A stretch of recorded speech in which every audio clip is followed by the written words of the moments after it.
खुलुमबाय। गिबियावनो नोंथांमोनखौ बयखौबो सोरजिदा क्रिएटिभिटी चेनेलाव बरायनायजों लोगोसे फुंबिलिनि गाहाम हामलायनायखौ बावहरग्रोनाय जाबाय।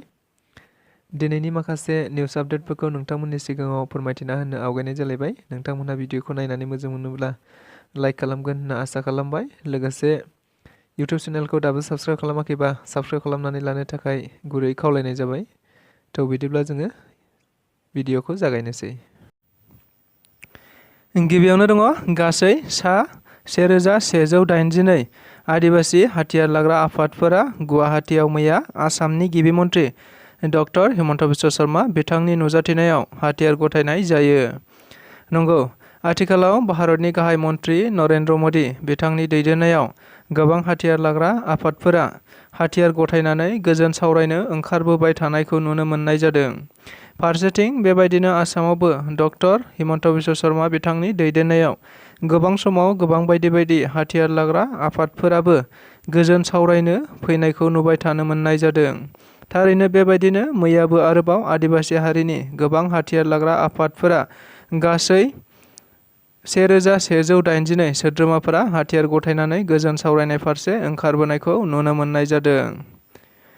गुबुन गुबुन जिल्ला दुलाराय बर' फरायसा आफादनि बानजायनायाव मैया 2 घन्टा धरना हाबाफारि लानाय जादों।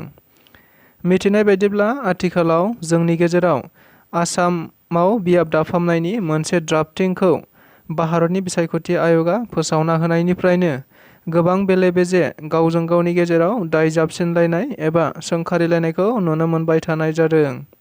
नंगौ, बेबादिनो दायो दुलाराय बर' फरायसा आफादाबो गुबुन गुबुन समाव बायदि हाबाफारिनि गेजेरजों बिसायख'थि आय'गनिसिम उदालगुरियाव मोनसे लक सभा एमपि बियाब मोननांगौनि थाखाय दाबि दैखांबोबाय थानाय बायदिनो मैयाबो गासै सानसेयावनो उदालगुरि जिल्ला आरो तामुलपुर जिल्लायाव गासै 4 थावनिफोराव गुबुन गुबुन हारि माहारिनि बायदि आफादफोरखौ लानानै मोनसे 2 घन्टानि धरना हाबाफारि लानाय जायो आरो जिल्ला बेंगिरिनि गेजेरजों भारतनि बिसायख'थि आय'गनिसिम गोसोखां बिलाइ दैथायहरनाय जायो होननानैबो खौराङाव मिथिनो मोननाय जादों। रां घुस लानानै आरोबाव सासे लाटमन्डल हमजादों। थारैनो आथिखालाव गिबि मन्थ्रिनि गोख्रों बिथोनाव गोबां सरखारि मावसुमाफोरा रां घुस लानायखौ हमबाय थानायखौ नुनो मोनबाय थानाय बायदिनो मैयाबो आरोबाव समरिया सार्केलाव मावग्रा जिबेश कुमार देब शर्मा मुंनि सासे लाटमन्डलखौ हमनो मोननाय जायो। मिथिनाय बायदिब्ला हानि नामजारि खालामनायनि मुङाव 10,000 रां घुस लादोंमोन होनना मिथिनाय जादों।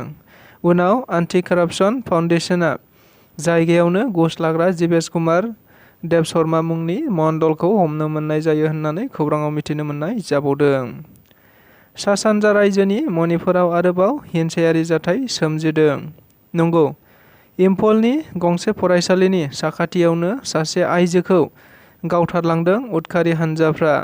थारैनो जों बयबो मिथिगौ आथिखालाव मणिपुराव गोबां हिंसायारि जाथायफोरा जालांबाय थादों आरो गोबां सुबुंफोराबो जिउ खहा जालांबाय थानायखौबो नुनो मोनबाय थानाय जादों। फारसेथिं बे हिंसायारि जाथायखौ लानानैनो मणिपुर सरकार आरो भारत सरकारनि गेजेराव गोबांबार सावरायलायनाय जाबायब्लाबो आरो रैखाथि बिफाननि गोख्रों रैखाथि होनायावबो बिग्रायारि आफादफोरा मोनसे नङा मोनसे गोदान थावनिफोराव हिंसायारि जाथाय खालामबाय थानायखौबो नुनो मोनबाय थानाय जादों। थारैनो बेबायदिनो मैयाबो आरोबाव इम्फलनि गंसे फरायसालिनि साखाथियावनो सासे आइजोखौ खास्रि-बिस्रियै गावथारलांदों होननानै खौराङाव मिथिनो मोनबावनाय जादों। बिजनीआव हाग्रामा महिलारि दैदेननाय बिपिएफ दोलोआ आसामाव बिसायख'थि आय'ग फोसावना होनाय ड्राफ्टिंखौ लानानै गोजोननाय मोनैयाव धरना हाबाफारि लादों। नंगौ, थारैनो बिपिएफ दोलोआ गुबैयै उदालगुरियाव मोनसे लक सभा एमपि बियाब मोननो थांखिजों एबा दाबि खालामनानै आथिखालाव दाब जायगाफोराव धरना हाबाफारिफोर लाबाय थानाय बायदिनो मैयाबो आरोबाव बिजनीआव मोनसे धरना हाबाफारि लानाय जायो। मख'जाथावदि मैयानि बे धरना हाबाफारियाव बिटिसिनि बारग' गाहाय मावफुं सोद्रोमा आरो बिपिएफनि आफादगिरि हाग्रामा महिलारि बिथाङाबो बाहागो लानाय जायो, जेराव बिथाङा सिगांनिफ्रायनो एबसु आरो इउपिपिएल राजखान्थि दोलोखौ अजद होबोबाय थानाय बायदिनो मैयाबो अजद होनानै एबसु आरो इउपिपिएलआ बियाब दाफामनाय ड्राफ्टिं ओंखारनायाव ना बेदर जानानै रंजादोंमोन होनना। जों जेसेबांखि सोंखारिलाया मानो जोंनि गासैनिबो दाबिया मोनसेयानो थानांगौ। बे जादों जोंनो उदालगुरि लकसभा बियाब दानांगौ। नंगौ, बे बाथ्राखौ बुंदों अल बिटिसि कन्ट्रेक्टर आफादनि गाहाय नेहाथारि बिक्रम दैमारि बिथाङा। थारैनो जोंनि गेजेराव उदालगुरि लकसभा एमपि बियाब दाफामनांगौनि थांखिजों आथिखालाव गोबां बायदि बायदि आफादफोरानो बायदि बायदि हाबाफारि लानानै सोमावसारबाय थानायखौ नुनो मोनबाय थानाय जादों। लोगोसे मोनसेया मोनसेखौ गोबां दाय आरो सोंखारिलायबाय थानायखौबो नुनो मोनदों।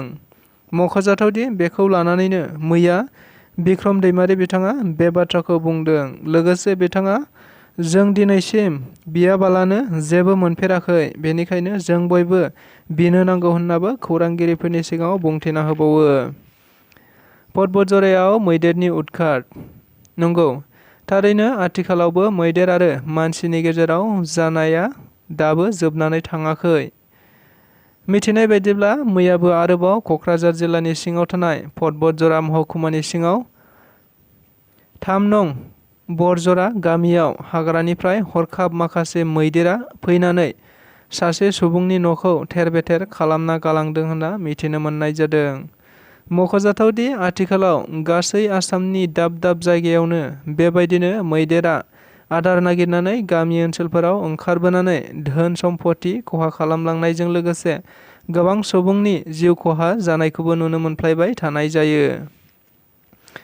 आदिबासि बेग्रायारि आफादफोरा मैया गासै हाथियार गथायनाय जायो आरो आदिबासि कब्रा मिलिटारि अफ आसाम बिग्रायारि हानजाजों लोगोसे गुबुन गुबुन बिग्रायारि आफाद जेरै आफा, आनला, एसटिएफ, बिसिएफ गासै मोनबा आफादफोरा मैयानिफ्राय डिसबेन्ड एबा आफादखौ सिफायनाय जाबाय। मख'जाथावदि बेफोर आफादफोरा थांनाय बावैसो सान सिगांनो सरकारजों गोजोन सावरायनो थाखाय ओंखारबोनाय जादोंमोन।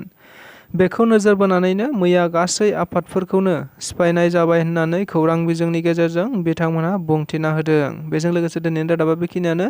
नोंथांमोना जुदि नायनानै मोजां मोनदोंब्ला लाइक खालामगोन, शेयार खालामगोन होनना आसा खालामबाय। लोगोसे सानफ्रामबोनि निउसफोरखौ बेबायदि मोनबाय थानो लुबैदोंब्ला आरो इउटुब चेनेलखौ दाबो साबस्क्राइब खालामनानै लायाखैब्ला साबस्क्राइब खालामनो थाखाय गुरै खावलायबाय।